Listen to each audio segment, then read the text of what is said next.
và chấm điệp số bong bồn từng ở kia và update đầm lạnh mi chun từ đó phục mãi bong bồn và tìm sao anh ta chiết bay pon bay rồi $50 trong mỗi ounce và lộ nơi tì krong nông pin và mi trong 10 kg và còng $40,000 từ hai cứ nơi sau tại $70,000 và $800 trong 10 kg tê và kết chia đầm lăng và $5,240 trong mỗi đầm lăng đời sao tại hạt ấy ban chỉ mía lao mình ruột sọt tại đó bong phôn và bây giờ priệp thiệp bị ngày mà sao mình những ngày ní miền này tha trong 10 kg khóc $2,000 và khóc $2,000 và kết chia áo và $80ក្នុងមួយអោនបាទឡើងអត់រួចទេបងប្អូនបាទដោយសារតែអត់នៅតែអត់មានអ្នកទិញបាទពេលដែលមាសឡើងបុកបន្តិច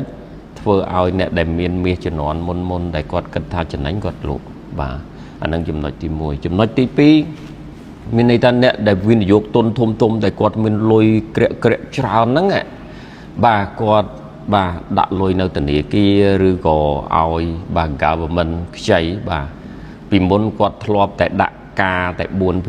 បានចំណេញតិចហ្នឹងអញ្ចឹងគាត់យកលុយមកទិញមាសប៉ុន្តែនៅពេលបច្ចុប្បន្ននេះប្រហែលថ្ងៃនេះ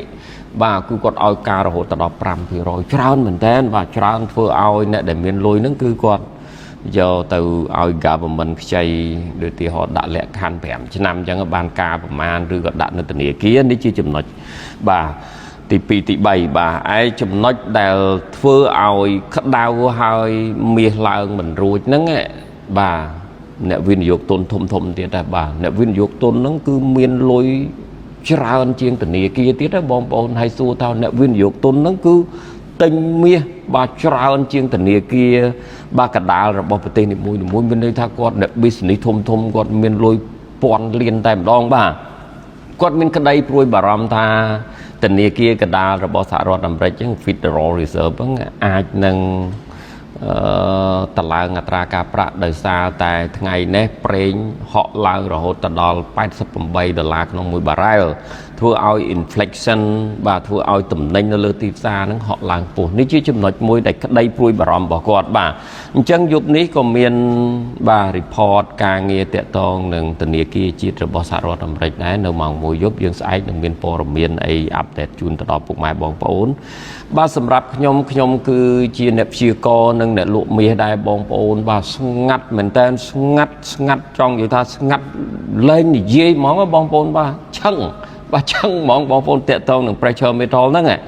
បាទបើគិតពីដើមខែមកដល់ឥឡូវបាទមាសឡើងរហូតដល់$9,000ក្នុង1គីឡូ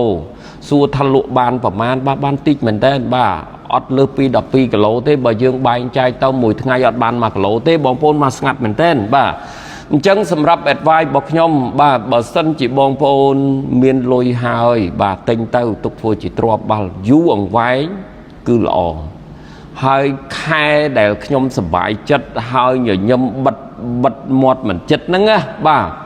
គឺខែណាអត់បងប្អូនបាទខែ8នេះគឺឡើងប៉ុណ្ណឹងខែ9បាទឡើងខ្លាំងមែនទែនបងប្អូនបាទ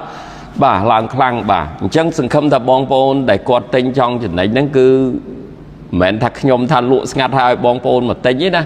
មកទិញខ្ញុំទេបើបានមកទិញខ្ញុំក៏សូមអរគុណដែរបាទមាននំសែនប្រខែចែកបាទប៉ុន្តែបាទទិញនៅក្បែរផ្ទះរបស់ពុកម៉ែបងប្អូនបាទថ្ងៃណាមួយបងប្អូនភ្លេចបងសំណាងប៉ុន្តែកុំភ្លេចទិញមាស